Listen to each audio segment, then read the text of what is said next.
With the holiday season coming up, I thought you have got to have a mint choc chip cookie recipe available to you, especially with the CK flour. Speaking of which, CK flour is actually clean keto flour. In this recipe, we are using CK Almond Flour because it's baking and it just tastes great. And I have played so much with the different variations of how to present your cookies. You don't have to just have a double cookie like that. You can go crazy, especially for your family and friends who don't know that this is actually keto food. Now, I don't think I could manage so much cookie all in one go, but maybe somebody can. I would probably go for one of these because cream cheese is pretty filling, and that is a cream cheese filling. Lastly, the nutritional information and your shopping list is listed in the description box, and let's get into this recipe now. Preheat your oven to 320 degrees Fahrenheit or 160 degrees Celsius, and grease and line your baking tray and set that aside. To a bowl, add 1.5 cups of CK Almond Flour, 1/3 cup of Granulated Sweetener, and I use monk fruit classic, 1/4 teaspoon of salt, 2 tablespoons of black cocoa powder. Now, if you can't get black cocoa powder, you can use regular, but try and choose like a rich and dark cocoa powder because it's going to turn out better. But do note it will affect the color of your cookies. Mix that all together until it looks like this. Add in 1 egg and 90 grams or 6 tablespoons of soft room temperature butter. 1/2 teaspoon of vanilla is your final ingredient for your cookies, and just mix it all together. And this is what your dough should look like when it's ready. As you're mixing this dough, it will look like it's very dry, but please continue to mix in that butter and it'll come together very nicely. You just have to keep mixing. Now we're going to roll it out between 2 sheets of parchment or baking paper. I've rolled out my dough to 1/4 inch thickness, and it's so easy with this rolling pin. I'll leave a link for you in the description box. And now the fun begins with using cookie cutters or however you want your cookies to be.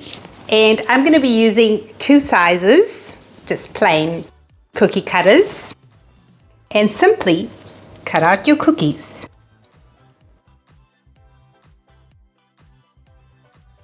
Removing my excess dough from my cookies. Very easy to do.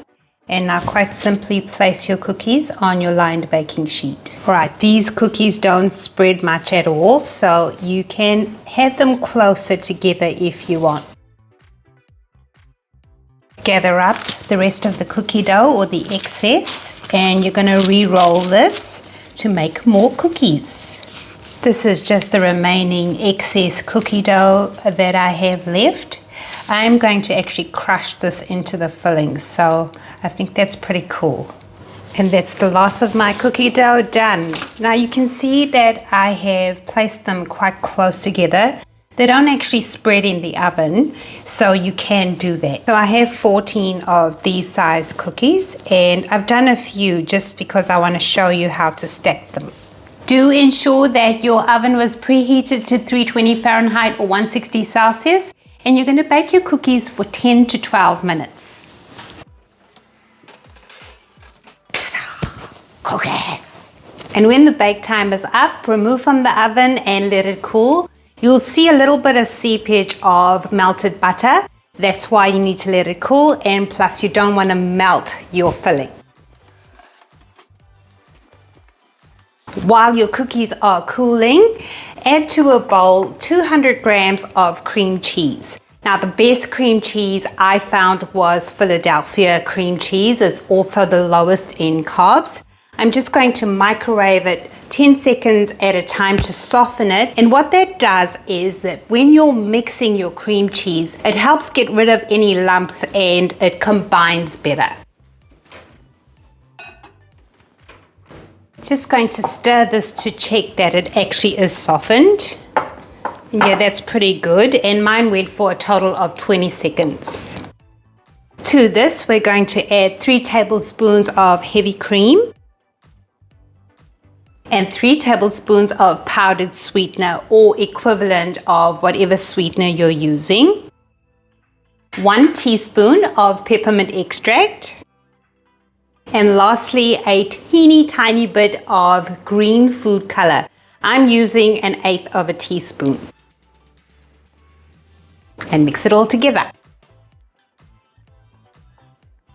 Just switching to a whisk so that I can go faster. Let's go. Yes. And I love this light green color. It looks just like chocolate ice cream. You can refrigerate this while your cookies are cooling. So here is my little spare one that I showed you earlier. I'm just going to crush this into my filling. The alternatives, if you want to use all of your cookie dough for cookies, you can use sugar-free choc chips. Alternatively, if you're not confident that you're going to get small little pieces, you can place a couple of cookies into a Ziploc bag and beat him.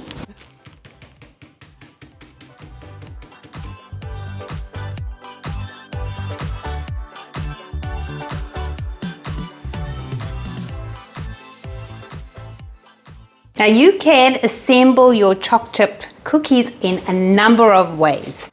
You can have them the same size and then just stack them as usual, or you can do different shape size ones and have the filling between them. I'm also going to give you another option just to have the filling on one cookie so that your cookies go a longer way, and that is to create chocolate discs. To a bowl, add a 1/2 cup of sugar-free chocolate chips, and to that add 3 tablespoons of butter. Now it doesn't have to be melted, I've just melted mine. And you're going to microwave this at 10-second intervals, stirring in between those intervals. Okay, my chocolate is all melted, and I've got a little sheet of baking paper or parchment paper, and I'm placing it on a rack so that when I carry it to the freezer, it doesn't drop. And now, quite simply, you just take teaspoons full of chocolate and you create a circle with them.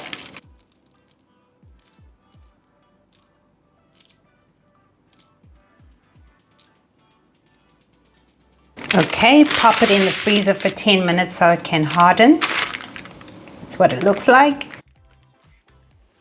You're going to need about 2 tablespoons of the filling, that's how much I've allocated, per biscuit.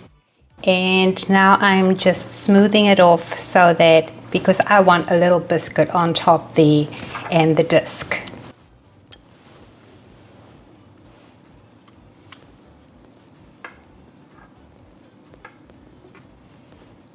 Look at that, a double stack cookie with something special on top. And it reminds me of a little Christmas tree too.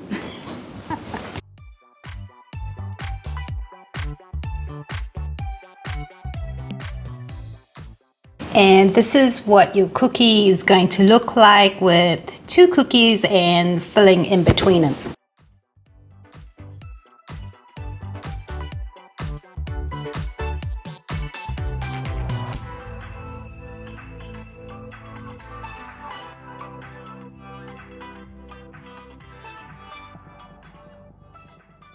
You can totally decorate these cookies for Christmas. I'm going to leave Choc Zero's royal icing recipe in the description box for you, just in case you want to decorate. And I've used that recipe before for the royal icing. It is really, really good.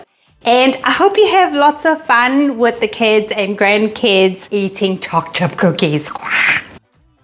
Thank you so much for watching. Stay safe and be well. Don't know who can eat so much cookie. I'll show you a thing or two.